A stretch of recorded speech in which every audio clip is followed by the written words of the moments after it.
Ora, seja bem-vindo à edição desta semana de Pontapé de Canto. Quarta-feira, não podia ser ontem porque este senhor estava a passear na Rússia. Sim. Não é? 10 horas no aeroporto de Moscou. 10 horas no aeroporto de Moscou, nunca me tinha calhado uma coisa destas. Pois, portanto, a mim já me aconteceu ficar 12 horas no aeroporto de Barcelona com 27 graus, sem ar-condicionado. Também não foi mal. Bom, parece que está a chegar tudo bem com a imagem e som, pelo que eu vejo aí. Este é o Pontapé de Canto. E o que é que nós vamos fazer hoje? Vamos analisar o jogo de Portugal com o Irão e aquilo que se passou hoje. A Alemanha está fora do Mundial. É a primeira vez, se bem me recordo, na estatística, desde 78, que a Alemanha sai no Mundial na Argentina, que a Alemanha sai na fase de grupos. Uma surpresa? Bom, é isso que eu vou perguntar depois ao António Tadeia. Vamos começar por Portugal. António, qual foi a apreciação geral em relação ao jogo de Portugal? Olha, boa tarde. Foi melhor do que o jogo contra o Irão, foi melhor do que o jogo com Marrocos, mas também foi um jogo lançado em bases muito diferentes, tal como Quando se tu dizes melhor, do jogo português, do jogo de Portugal. Sim, do ponto de vista de Portugal. Sim. Mas foi um jogo lançado em bases muito diferentes do que tinha sido o jogo contra Marrocos, não só por ser um jogo decisivo, como por ser um jogo em que o adversário assumiu uma atitude e uma estratégia radicalmente diferentes daquela que tinha sido assumida por Marrocos, e até uma estratégia que, de certa forma, permitiu a Portugal ter mais algum à vontade. No entanto, confirmou-se o que tu disseste aqui na semana passada, sim, em relação ao modo de jogar do Irão. Que o Irão ia manter a sua forma de jogar, e a forma de jogar do Irão era basicamente ter os seus 4 defesas, ter um médio defensivo entre esses 4 defesas e uma linha de mais 4 homens, onde os 2 alas tinham ao mesmo tempo a missão de auxiliar o único avançado, o Azmoun, e auxiliar os 2 defesas laterais, para não permitirem criação de lances nem sequer de 1 para 1 com os extremos portugueses, que queriam eles ficar muitas vezes em 2 para 1. Isto levou a um Irão muito recuado no campo, um Irão que se preocupava sobretudo em defender a sua área e depois, para atacar, usava aquilo que tinha, que era o poderio físico na frente, que eram as bolas longas, a capacidade do Azmoun para segurar o jogo, para chocar contra os defesas portugueses, e a capacidade dos médios para chegarem e ganharem segundas bolas, para, de certa forma, com pouco jogo, conseguirem fazer situações de frição junto à área portuguesa. De qualquer modo, o jogo começou bem para Portugal. Não começou tão bem como os outros, porque os outros Portugal marcou sempre aos 3 e aos 4 minutos. E começou inseguro do lado do Irão. E começou inseguro do lado do Irão, em que se viu que aquilo que parecia era que o Irão estava a acusar o peso histórico daquele jogo. É preciso perceber que este Irão-Portugal era, à partida, o jogo de futebol mais importante de toda a história do Irão. Tinha possibilidade de se qualificar. Pela primeira vez o Irão chegava ali com possibilidade de se qualificar para a fase eliminar, neste caso para os oitavos de final. E aquilo que tinha mostrado contra a Espanha fez, juntamente com o trabalho de mentalização feito pelo Carlos Queiroz, fez com que a equipa dos jogadores do Irão acreditassem que era possível, de facto, lá chegarem. E isso levou a 2 coisas. Primeiro, que a equipa do Irão entrasse no campo em que cada jogador disputava cada bola como se fosse a última bola da sua vida. Não gosto de fazer piadas muito menos com situações que não são dignas de piada ou que não são merecedoras de piada, mas eram quase como se fossem guerrilheiros ali prontos para matar ou morrer, porque aquilo era o jogo mais importante da história do Irão.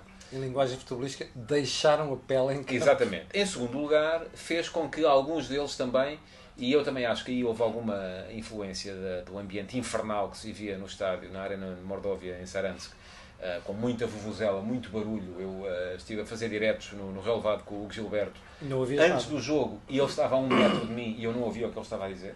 Portanto, admito que tenha havido ali também entre os jogadores alguma dificuldade de comunicação naquele lance entre o médio defensivo e o guarda-redes, em que vão os 2 à bola e o guarda-redes dá um empurrão no médio defensivo, ficam a discutir os 2. Enfim, acredito que os 2 tenham falado, mas não se tenham conseguido ouvir. O que é importante ressaltar daí é que havia ali uma concentração competitiva absolutamente extraordinária. Mas não era de esperar que Portugal percebesse isso ou antecipasse isso? Sim, Portugal começou bem o jogo. Começou o jogo confortável.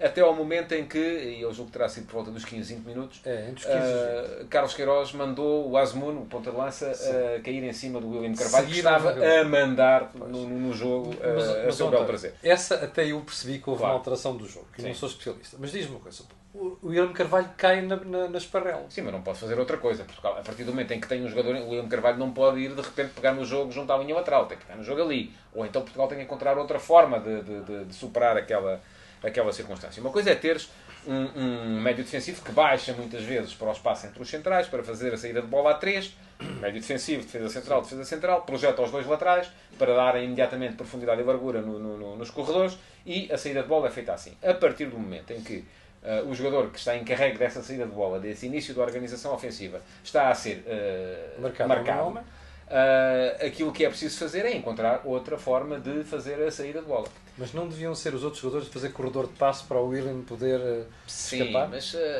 aí notou-se outra coisa. É que a partir do momento em que o Irão fez isso, notou-se que a equipa de Portugal estava demasiado obcecada com a largura.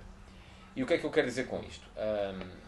Cada vez mais ponto assente no futebol que os jogos não se ganham nos corredores laterais, ganham-se no espaço interior, ganham-se no corredor central.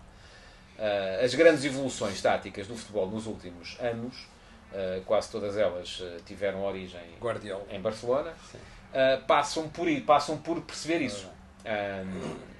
A grande revolução tática no futebol português nos últimos anos, assinada por Jorge Jesus, também passa por perceber isso. A capacidade que têm os médios ala de fazer jogo interior e de aparecerem a criar situações de superioridade numérica no jogo interior. Ora, aquilo que se viu no jogo de Portugal contra o Irão foi sempre muita largura, mas pouco jogo interior. Quaresma estava sempre aberto na direita. Não aparecia naquilo que as pessoas não gostam que se chame isto, mas é aquilo que é. Epá, eu não posso chamar outra coisa. É o espaço entre linhas. E o que é o espaço entre linhas? O espaço entre a linha defensiva e a linha de meio campo. Se repararem, às vezes, quando veem jogos na televisão ou quando forem ao campo e tiveram a oportunidade de ver, as equipas em organização defensiva, no momento em que o adversário tem a bola e está a atacar, fazem duas linhas. Sim. Quase sempre duas linhas de 4. Mas o Irão tinha quase 2,5. Não, o Irão e 4. 4-1-4, exatamente. Tinha ali um jogador a tentar impedir que Portugal jogasse no espaço entre linhas. Mas Portugal também não procurou esse espaço. Raramente procurou esse espaço. Porquê? O Quaresma estava sempre aberto na direita, o João Mário das duas uma. Se vinha para dentro era porque o Ronaldo abria na esquerda. Se vinha para a esquerda, o Ronaldo estava no meio, mas o Ronaldo também sempre à procura da profundidade e não daquilo a que se chama as desmarcações de apoio, que é o avançado recuar para o espaço entre linhas para servir de ponto de apoio para a tabela, para depois aparecer alguém em zona de finalização. O André Silva? André Silva era quem deveria à partida também ter feito isso e também não fez. Porquê? Não sei. A verdade é que não fez. E o que é que aconteceu? Aconteceu que Portugal muitas vezes flanqueava. No início ia metendo cruzamentos e até ficou um bocado iludido com aquela situação do guarda-redes ter falhado 2 ou 3 cruzamentos consecutivos. E aquele remate do Ronaldo. Achou que a coisa ia funcionar assim, mas a partir de determinada altura o Irão tinha sempre mais gente na área, os cruzamentos entravam e eram repelidos e não havia nada a fazer por aí. Isto levou a uma situação em que o jogo equilibrou, em que o Irão passou a ficar mais confortável no jogo. E a partir do momento em que o Irão passou a ficar mais confortável no jogo, Portugal passou a tremer um bocadito, porque não tinha marcado ainda. Portugal até marca o seu golo numa altura em que... uma altura ideal, marca em cima do intervalo, e numa altura em que nem estava a fazer muito por isso. O jogo estava absolutamente equilibrado. É um lance de gênio do Ricardo Quaresma, fruto também da movimentação do Adrian, que do meu ponto de vista foi o melhor português no jogo. E que terá causado ali um problema a Fernando Santos, porque se calhar no jogo com o Uruguai João Moutinho vai estar em condições, mas a questão é que o Adrian jogou, foi mesmo o melhor dos 11 portugueses no jogo contra o Irão. Sim, porque dá ali aquela capacidade aquela agressividade no meio campo e ao mesmo tempo também no lance do golo é muito fruto da movimentação dele, porque é ele quem vai ganhar esse espaço entre linhas, é ele quem aparece como ponto de fixação do jogo. Isto é, Quaresma está aberto, mete no Adrian, que de calcanhar, entre linhas, no espaço interior, dá para o Quaresma e depois, é verdade, o passe ali não garante o golo. O golo nasce do gênio do Ricardo Quaresma, que lhe mete a trivela e faz a bola entrar em arco no ângulo superior, do lado contrário. Portugal vai para o intervalo a ganhar e a segunda parte traz um Portugal melhor no início. Mas antes de irmos à segunda parte, não te surpreendeu o poderio físico dos iranianos contra o meio campo português? Sim, é uma equipa muito forte do ponto de vista físico. As equipas têm as suas armas, têm as suas capacidades, e esta equipa do Irão é uma equipa muito forte do ponto de vista físico. Já se sabia que era assim. É uma equipa que é muito forte no corpo a corpo, é muito forte nos duelos individuais, porque mete muita agressividade, sempre no limite da agressividade dos lances, e é uma equipa que é muito forte no ar também. E a partir desse momento é uma equipa que tem, de facto, no físico o seu ponto mais forte. Físico e organização defensiva. Portanto, não me surpreendeu, era disto que eu estava à espera. Era à espera que Portugal fosse capaz de contornar, fosse capaz de uma forma mais inteligente, poder ter mais controle sobre o jogo. E é verdade. Segunda parte, Portugal entra bem e está à beira de fazer o 2-0, só não o faz porque o Cristiano falha a grande penalidade. Acontece, não é? Já tinha acontecido ao Messi. Mas eu estive a ver a estatística. O Ronaldo, no Real Madrid, marca 85% de todos os penaltis. Na solução, 57%. Isso não devia levar o treinador a entregar os penaltis a outro jogador? Não vejo porquê. O jogador é o mesmo. Pois está bem. Achas que ele, quando tira a camisola branca e veste a camisola vermelha, eu não acho nada, passa a marcar melhor penaltis? Costumo olhar para números. 57, 85. Certo, mas isso, eu não me parece que o contexto da equipa onde se está a jogar possa influir na capacidade de um jogador marcar um penalti. Um penalti é um lance individual. É um lance em que é o avançado contra, ou é o jogador que marca contra o jogador que defende. Não, a equipa que ele está a representar não creio que tenha qualquer influência. Bom, outro ponto. A questão aí é que o Ronaldo já marcou muito mais, e tu sabes de estatística, sabes que é assim que funciona, já marcou muito mais penaltis no Real Madrid do que na seleção. Na seleção são 13 ou 14, não sei os números de cor, não sabia que ias falar nisso. 14 dos quais, se não me engano, ele falhou 5. Acho que é isto. No Real Madrid terá muito mais grandes penalidades marcadas, e à medida que vai havendo uma amostra maior, os números vão evoluindo para a média mais normal. Eu acredito que se o Ronaldo da seleção marcasse tantos penaltis como o Ronaldo do Real Madrid, com certeza que os números iriam ser semelhantes. Bom, quando na preparação da grande penalidade, quando vi aquele sururu todo na grande área, ali pareceu logo que Cristiano Ronaldo estava desconcentrado. Faça outros jogos. Não te pareceu isso? Não me apercebi disso. Não te vou desmentir. Ele parecia não sei que... desconcentrado, e não só, parecia mais nervoso do que é habitual. Não me apercebi disso. Eu vi o jogo no campo, estava mais preocupado, provavelmente na altura, precisamente com o que se estava a passar, com o tal sururu, com o árbitro que vai consultar o vídeo-árbitro, que não vai. Esta é uma situação que também que pode, enfim, tanto pode ser prejudicial como para o guarda-redes como para o avançado. Há uma teoria que diz que, e aliás no handball faz isso muito, que substituir o guarda-redes antes de um penalti, no handball antes do livre de 7 metros, que à partida aumenta as possibilidades de haver uma defesa, porque vai criar a dúvida no jogador que marca. É uma teoria, como outra qualquer. Neste caso, o momento de desconcentração pode ter tido a ver com a ação do vídeo-árbitro, que foi demorada. E com o sururu entre os jogadores também. Sim, possivelmente. Mas o jogo muda a partir daí. O jogo muda a partir daí, porque naquela defesa do guarda-redes do Irão, o Irão vai encontrar a força para voltar a acreditar. E a equipe do Irão estava a entregar alma ao criador. Estava a caminho da eliminação.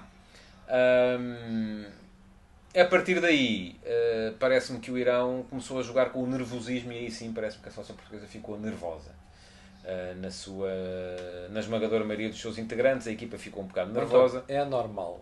Portugal é campeão da Europa. Não é Portugal normal. Tem jogadores de elevada experiência. Sim. Portugal tem jogadores de meio campo muito bons. Como é que num jogo daqueles a ganhar 1-0, Portugal treme das canetas? Não é normal e é preocupante. Não só não é normal, como é preocupante, acho eu. Eu acho que Portugal acabou a primeira fase deste Campeonato do Mundo com mais 2 pontos do que acabou a primeira fase do Europeu de 2016. Mas acho que está a jogar menos, ou a mostrar menos capacidade para controlar os jogos aqui do que estava no Euro 2016. Vamos lá ver. O Euro 2016, Portugal empata com a Islândia, é o primeiro jogo, mas merece ganhar. Sim. Empata com a Áustria, é o segundo jogo, onde Cristiano Ronaldo falhou um penalti. Também merece ganhar. Onde também merece ganhar. E empata com a Hungria, o terceiro jogo, onde de facto fez a pior exibição e onde mostrou pela primeira vez uma incapacidade gritante de controlar o jogo, e foi o jogo que Muita gente gostou mais, porque Portugal fez 3 golos. Mas também levou 3. Mas que o Fernando Santos, mesmo no final da prova, diz que foi o pior jogo da seleção, e eu concordo, foi o pior jogo da seleção. A verdade é que a seleção, depois, a partir daí, consegue reencontrar-se e consegue fazer um jogo contra a Croácia, onde, do meu ponto de vista, também não mereceu ganhar. E eu lamento ter que dizer isto. Eu sei que as pessoas não gostam, recebo sempre muitas mensagens, se é o jogo contra a Espanha a dizerem que eu sou espanhol, se é o jogo contra o Irão a dizer que eu sou iraniano. Desta vez és croata. Enfim, naquele jogo contra a Croácia foi melhor. Portugal controlou o adversário, conseguiu não sofrer golos e fez um gol, o Ricardo Quaresma, no último minuto do prolongamento, quando se adivinhava o desempate por grandes penalidades. Ser jornalista é isto, às vezes, é ver aquilo que se está a passar, e muitas vezes, ou, no meu caso, sempre sem a camisola vestida. Parece que já houve queixas, inclusive, ao provedor do telespectador da RTP, alegando que nós tínhamos sido imparciais e que temos é que puxar pela seleção. Enfim. Eu também conheço isso quando era comentador da RTP. É aquilo que temos. Mas aquilo que eu tenho para dizer é que acho que Portugal, neste momento, está a mostrar menos capacidade para controlar o jogo do que mostrou nesse campeonato da Europa. E porquê? Essa é a million dollar question. Cabeça? Na cabeça, se calhar, já se começa a falar muito numa outra questão, que é a tentativa exagerada do selecionador querer fazer durar a equipa que foi campeã da Europa há 2 anos. As equipas têm ciclos e têm que ir sendo renovadas. Portugal, no 11 que jogou contra o Irão, tinha, deixa-me lá ver isto que eu não sei de cor, mas tinha 5, 6, 7... Quaresma esteve também, o João Mário esteve, André, só tinha um jogador que não foi campeão da Europa. Que era o André Silva. Portanto, começa a vingar um bocado essa teoria. E que se calhar estes já não são os 11 jogadores que fazem sentido neste momento. É preciso aparecer ali um bocadinho de sangue novo. Admito que sim. Deixa-me fazer-te uma pergunta. A entrada de Manuel Fernandes teria feito a diferença? Depende. Entrava para o lugar de quem? Sabes que eu sou um grande fã de rugby e ouço religiosamente uma série de podcasts de rugby e da BBC e da ITV e eu gosto muito de ouvir, por exemplo, um antigo internacional inglês chamado Hugo Monia, que sempre que alguém lhe diz isto responde sempre assim: para o lugar de quem? Portanto, agora se me disseres, eu digo se fazia a diferença ou não. Podias fazer uma coisa, que era tirar o João Mário, meter o Bernardo Silva à esquerda e meter o Manuel Fernandes ali à direita. À direita? Não me lembro dele nunca ter jogado. Aliás, lembro-me dele ter jogado na esquerda, e aí é relativamente igual. Sim, ou então também na esquerda. Num dos jogos de preparação, e de facto não funcionou. Porquê? Porque é um jogador de corredor central. Podes-me dizer, ok, não jogava o João Mário e Portugal jogava em 4-3-3. E eu aí perguntei quem é que jogava à esquerda. Mas houve uma certa altura do jogo que eu estava a perguntar se o João Mário tem de sair, quem é que entra para o lugar dele? E dificilmente consegui encontrar uma resposta. E um dos problemas para mim está precisamente aí. Para mim. Mas agora, a dúvida que eu tenho é se o poderio físico e a excelente forma em que está o Manuel Fernandes não faz diferença num jogo naquela altura. Bom, eu não sei se o Manuel Fernandes está em excelente forma ou não, porque ele não faz um jogo competitivo há mais de um mês. Portanto, isso aí é uma questão de a gente dizer agora que ele está em excelente forma, é um bocadinho uma mistificação, estamos a adivinhar. Na parte final do campeonato. Pronto, foi há um mês e meio quase, não é? Portanto, não sei o que é que se passou daí para cá. Então não temos forma de mexer na seleção. Não, a questão aqui tem um bocadinho a ver com aquilo que são as nossas forças e ao mesmo tempo as nossas fraquezas. As nossas forças passam um bocadinho pelo aproveitamento de Cristiano Ronaldo e das características do Cristiano Ronaldo. E atenção, não nos podemos esquecer agora, só porque o Cristiano Ronaldo não marcou o penalti e não fez um bom jogo contra o Irão, não nos podemos esquecer que foi ele que salvou a seleção contra Marrocos e foi ele que salvou a seleção contra a Espanha. Portanto, eu continuo a achar que Portugal não digo que seja Ronaldo e mais 10, mas é Ronaldo, Rui Patrício, Pepe e mais 8. Disso não tenho dúvidas nenhumas. E portanto, se temos que aproveitar as características do Cristiano Ronaldo, temos que construir a equipa de maneira a poder aproveitá-las. E o que é que isso nos manda fazer? Onde é que Ronaldo tem que jogar? Não é? Ronaldo tem que jogar atrás do ponta de lança. Sim. Tem que ser um segundo ponta de lança. No Real Madrid falo a partir da esquerda. Mas como desta vez havia um ponta de lança, uma referência na área, pensou-se que o Ronaldo teria render mais. Certo, mas não rendeu. A verdade é que não rendeu. A questão é, se ele tem que jogar ali, temos que construir um meio-campo de forma a que Portugal possa jogar com 2 pontas de lança. Ou seja, diz-me assim, ok, mas podemos jogar em 4-3-3 com o Ronaldo a partir da esquerda. Eu digo sempre isto, isso foi o que fizemos em 2014. Sim, fomos de vela na primeira fase. Porquê? Porque Ronaldo, estando à esquerda, sai sempre da esquerda. Nós não queremos o Ronaldo para ir à linha e cruzar, queremos o Ronaldo para aparecer no corredor central a finalizar. É isso que ele faz no Real Madrid, sim, é verdade, mas o Real Madrid faz 95% dos jogos contra equipas que não atacam. Portugal não. Se queremos ter em Portugal o Cristiano Ronaldo a jogar a partir da esquerda, temos que ter uma estratégia para perceber como é que se vai cobrir aquele corredor, como é que se vão fazer as movimentações para que aquele corredor não fique desocupado em momento de transição defensiva. O que é a transição defensiva? É quando Portugal perde a bola. Pois. No momento em que Portugal perde a bola, Ronaldo nunca estava na esquerda. Porquê? Porque não é na esquerda que ele é importante a atacar. Pois. Ele parte da esquerda, vem para o meio. Portugal perde a bola, a esquerda está vazia. Estaria, neste caso, na altura era o Fábio Coentrão, agora o Rafael Guerreiro, sozinho contra o mundo. Foi por aí que Portugal perdeu o Campeonato do Mundo de 2014. Portanto, não pode ser 4-3-3. Pode ser 4-3-3 com Ronaldo sozinho na frente. Sim. E com Gonçalo Guedes na esquerda, por exemplo. Foi o que aconteceu contra Marrocos. Sim, também não resultou. Porquê? Porque Ronaldo sozinho na frente, já o expliquei aqui também, tem que jogar de costas para a baliza, tem os centrais em cima dele, não ganha aquele metro que ele precisa para poder embalar, não tem o ponto de referência frontal que ele precisa para embalar e também não rende tanto. Portanto, Ronaldo tem que ser segundo avançado, com um avançado à frente dele. Assim sendo, é preciso um meio campo a 4. O meio campo a 4 o que é que implica? Tem que haver um à direita, um à esquerda, dois ao meio. Havendo dois ao meio, e sendo um desses dois o William Carvalho, que não é um jogador extraordinariamente agressivo, é um jogador cerebral, um jogador inteligente. Há quem diga que ele é lento, mas a mim interessa-me mais que ele faz correr a bola. Sim, e é isso que me importa. Sai bem, constrói bem, o que é tanto mais importante quando se vê que Portugal tem dois defesas centrais que não sabem sair a construir. É verdade. Nem Pepe, nem José Fonte. Portanto, um desses médios é o William Carvalho, o segundo tem que ser um médio com capacidade defensiva e com agressividade.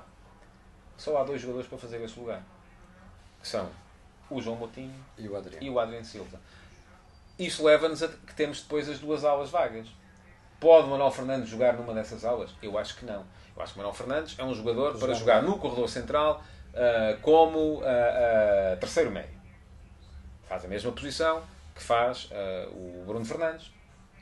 Também joga com dificuldade a partir da ala. O João Mário já joga um bocadinho melhor a partir da ala porque foi habituado a isso na sua formação e já tem mais experiência dessa posição.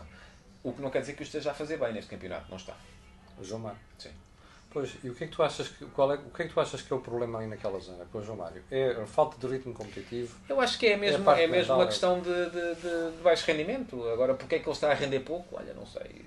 Está a render pouco, isso eu posso constatar. E não funcionaria colocar o Ricardo Pereira daquele lado?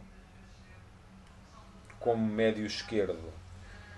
Ele consegue fazer defesa esquerda, não é? O lado esquerdo da defesa. Sim, mas como médios... A questão é que o equilíbrio de Portugal geralmente é encontrado... Vamos lá ver, no jogo contra o Irão, a aposta, e isso foi estratégico, o facto de ter entrado o Quaresma para o lugar do Bernardo Silva, foi uma aposta estratégica no sentido de alargar o jogo. Era isso que Fernando Santos queria. É isso que ele nos diz quando monta aquele 11. Sim. Quer ter sempre um homem aberto na esquerda e um homem aberto na direita. Sempre. Se podia jogar ali o Ricardo Pereira, podia, como podia jogar o Gelson de um lado e o Quaresma do outro. Era possível fazê-lo também. Mas, ao mesmo tempo, Fernando Santos quer compor o trio a meio campo. Porquê? Porque o Irão tinha 3 médios centro. Um atrás de dois. Portanto, ele precisa sempre que algum dos médios, e geralmente é o médio que está na esquerda, venha auxiliar os outros dois para equilibrar no corredor central. Enfim, é um bocado neste equilíbrio todo que está a jogar-se aquilo que é o rendimento da seleção, e a verdade é que ele não tem sido grande coisa. E as substituições, em tua opinião, funcionaram? Não funcionaram, mas eram aquelas que eu teria feito também. Já disseste isto no jogo anterior, com o Marrocos, e continua a não funcionar. Pois, a questão é que, repara, eu não vejo a equipa treinar. Não sei como é que os jogadores estão, só tenho como referência aquilo que é o rendimento destes jogadores nos jogos anteriores da seleção. E nas conversas privadas que vocês têm com os treinadores? Eu não tenho porque eu venho para cá. Pois, o Fernando Santos costuma fazer umas conversas privadas. Faz sempre no dia a seguir ao jogo, mas eu no dia a seguir ao jogo estou a viajar para Portugal, sempre. Mas porquê é que tu achas então que as substituições não funcionam? E já é o segundo ou terceiro jogo que isto é uma questão, volto a dizer, é uma questão de rendimento dos jogadores. Então estamos tramados. Estamos mal. Agora a equipa pode... Nós também estávamos tramados no início, no final da fase de grupos do Campeonato da Europa 2016 e acabámos a ganhar o campeonato. Não quero dizer que isso vá voltar a acontecer. Não vejo isso como provável. Sabes que eu acreditaria no que estás a dizer se a primeira parte se tivesse repetido na segunda. Porque eu acho que na primeira parte Portugal jogou muito melhor do que jogou nos dois jogos anteriores. Sim. A segunda parte é que me preocupou. Eu não desgostei do jogo com a Espanha. É preciso ter em conta que do outro lado estava a Espanha, a tal equipa que os telespectadores não gostaram que eu tenha dito que era muito forte. É verdade. Bom, agora vamos à fase final do jogo. Bom, duas coisas importantes. Aquilo nunca era penalti na vida. Sim, eu também acho que não. Aquilo do Cédric. Acho que se viu ontem com um bom árbitro. Sim, como se viu ontem com um bom árbitro. O Sonet Shakir não marcou a mão no Argentina-Nigéria, como já se tinha visto com outro mau árbitro no Dinamarca-Austrália, em que também foi marcada uma grande penalidade nas mesmas circunstâncias. Eu continuo a dizer, em Portugal marcam-se... Usa-se, abusa-se. Não tem a ver com o facto de se usar e abusar do VAR. Marcam-se demasiados penaltis de mão. Sim. E digo isto, seja qual for a equipa que lá esteja. Disse-o exatamente, porque fui eu que comentei esse jogo na televisão, no Dinamarca-Austrália. Para mim, há um aspecto fundamental. É se o braço, no momento em que a bola muda de trajetória pela última vez, já está na posição do impacto. Se já estiver na posição do impacto e a posição for natural, não há falta. Nada a fazer. Não há falta. A verdade é que o braço do Cédric... Primeiro o Cédric está de costas. Ele não vê a bola. Certo. Mas isso eu até dou de barato. O braço já lá está no momento em que a bola muda de trajetória. E está numa posição natural. Está. Por acaso houve um leitor... salta com a impulsão faz. Deixa-me dizer. Houve um leitor que me respondeu a esta... Eu explanei esta teoria precisamente no Dinamarca-Austrália, em que disse isto. Se o braço não muda de trajetória e está eu na altura não disse isto está numa posição natural, por isso é que eu estou a acrescentar neste momento, se não muda de posição entre a última mudança de trajetória e o momento do impacto, não há falta. Essa é a interpretação correta das leis do jogo. Então, mas o que é que a FIFA não... Espera, deixa-me acabar. E houve um leitor que me escreveu, por acaso com alguma graça, e que me disse assim, então, se fosse assim, os jogadores, quando vão fazer barreira nos livros diretos, faziam todos barreira com o braço no ar. Por isso é que eu estou a acrescentar agora isto. Enfim, a pessoa vai... Posição natural. Se o braço está na posição natural. E o braço está na posição natural. Não há nenhum jogador que salte os braços encostados ao corpo. Os jogadores saltam para ganhar impulsão, precisam ter os braços ligeiramente elevados. E, portanto, não é penalti em lado nenhum. Porquê é que o árbitro marcou? Marcou por duas razões. Primeiro, porque é fraco. Pressão. E segundo, porque houve muita pressão. Pois. Porque a verdade é que na última decisão, durante o jogo, em que a coisa podia pender para um lado ou para o outro, porque também é preciso perceberem uma coisa. A arbitragem não é uma ciência exata. A arbitragem tem muito de interpretação. A arbitragem tem muito de capacidade para perceber o que é que se está a passar. E tem muito da pessoa poder decidir para um lado ou poder decidir para o outro. Não há aqui leis definitivas. Ninguém é capaz de chegar e dizer é penalti, é cartão vermelho. A não serem lances absolutamente claros. O lance do Cristiano Ronaldo com o puro Aliganji podia ser vermelho. Como podia ser amarelo. Mas aí eu acho que a agressão, ele afasta eu acho que ali o Cristiano está a tentar ganhar posição face à bola, sim, mas faz um uso abusivo do braço e do cotovelo. Dependendo daquilo que for a interpretação do árbitro, do estado de espírito do árbitro, do humor do árbitro naquele momento, da pressão exterior, da pressão exterior, do nome do jogador, e aí acho que o Carlos Queiroz tem razão, do nome do jogador. Eu acho que o Ronaldo teve muita sorte. O Ronaldo teve sorte, se calhar se fosse o Camilo Lourenço levava cartão vermelho. E portanto, a última decisão duvidosa do árbitro, depois de consultar o VAR, tinha sido favorável a Portugal. E portanto, naquele momento ele quis compensar e foi favorável ao Irão. É curioso que Portugal tenha perdido o primeiro lugar do grupo e com isso tenha passado para o lado mau do quadro, embora já não seja tão mau, tendo em conta a eliminação da Alemanha. Mas no fundo se calhar vai dar o mesmo, porque se Portugal passar o Uruguai, depois a seguir leva com o vencedor do França-Argentina e a seguir há de levar em princípio com o vencedor do Brasil, agora julgo que será Brasil-México, contra quem está do outro lado, que nem sei ainda de cor, ainda não se sabe, aliás, não posso saber porque ainda não se sabe. Mas é curioso que Portugal tenha passado para o lado mau do quadro, com duas decisões do VAR simultâneas. Uma delas correta, porque acho que é bem validado o gol da Espanha, e outra, do meu ponto de vista, incorreta, porque aquilo não é penalti. E agora, já acho que já devemos estar a passar o tempo, com certeza, só mesmo para deixar isto claro também, o que se passou a seguir é inadmissível numa equipa do nível da seleção portuguesa. Foi o aspecto mais preocupante para mim do jogo. a equipa portuguesa, quando sofre o gol de penalti, e já o sofre aos 90 mais 2, entrega o jogo de uma maneira que eu acho absolutamente incrível. Só houve uma mente sã ali que foi a de Pep. Pois, admito que sim. A verdade é que mesmo assim, se o Taremi tem feito, e eu acho que o Taremi, ainda ontem disse isso a algumas pessoas da equipa técnica do Irão, se o Taremi, acho que ele em 10 lances daqueles, em 8 ou 9 faz golo, ali falhou. Agora, o que não é admissível é que com 3 minutos de compensação por jogar, Portugal permita uma situação de golo a um adversário que não é o Brasil, não é a Espanha, é o Irão. É o Irão.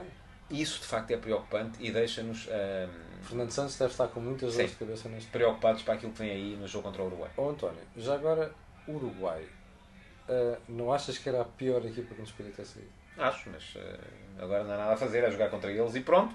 O Uruguai tem 2 avançados que são, deixem-me utilizar o termo, que isto aqui é tudo mais informal, são 2 bestas, são 2 animais, e digo isto precisamente para reforçar a enormíssima capacidade, quer do Cavani, quer do Suárez. Do jogo. Tem uma organização defensiva extraordinária, 0 golos sofridos até este momento, 0, em 3 jogos. E ainda dizem que aquilo é o setor mais fraco da equipa, pois, com 0 golos. Tem ali muita gente, o Coates, por exemplo, é suplente, não jogou agora este jogo contra a Rússia. Mas mesmo não jogando o Jiménez, a equipa é boa, a defesa é boa. Sim, é muito boa. O Coates é um bom defesa. E isso faz com que, eu já vi, escrito até com alguma piada, por um blog que provavelmente vai ser 0-0, não é? É isso, é o que mais se espera, e que vamos ter desempate por grandes penalidades. Acho que é um resultado possível. Possível. Se Portugal conseguir controlar o jogo, coisa que não conseguiu até este momento. Eu tenho algumas dúvidas que o jogo termine a 0-0 ou com um empatado. Tenho muitas dúvidas mesmo, porque acho que o Uruguai é claramente superior a Portugal neste momento. Mas pronto, pode ser que a equipa nos surpreenda. Vamos ver. Surpreendeu aqui, tivemos um problema técnico. António, vamos ficar por aqui. Voltaremos na terça-feira. Sim, o jogo de Portugal é no sábado às 19 horas? Sim, podemos fazer terça, podemos fazer segunda.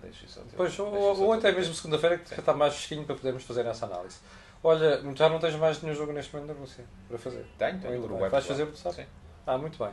Então, espero que não fiques 10 horas no aeroporto de Moscou. Espero que não. É a única coisa que te desejo. E quanto a nós, olha, obrigado por estar desse lado. Nós voltamos na segunda-feira, depois do jogo de Portugal.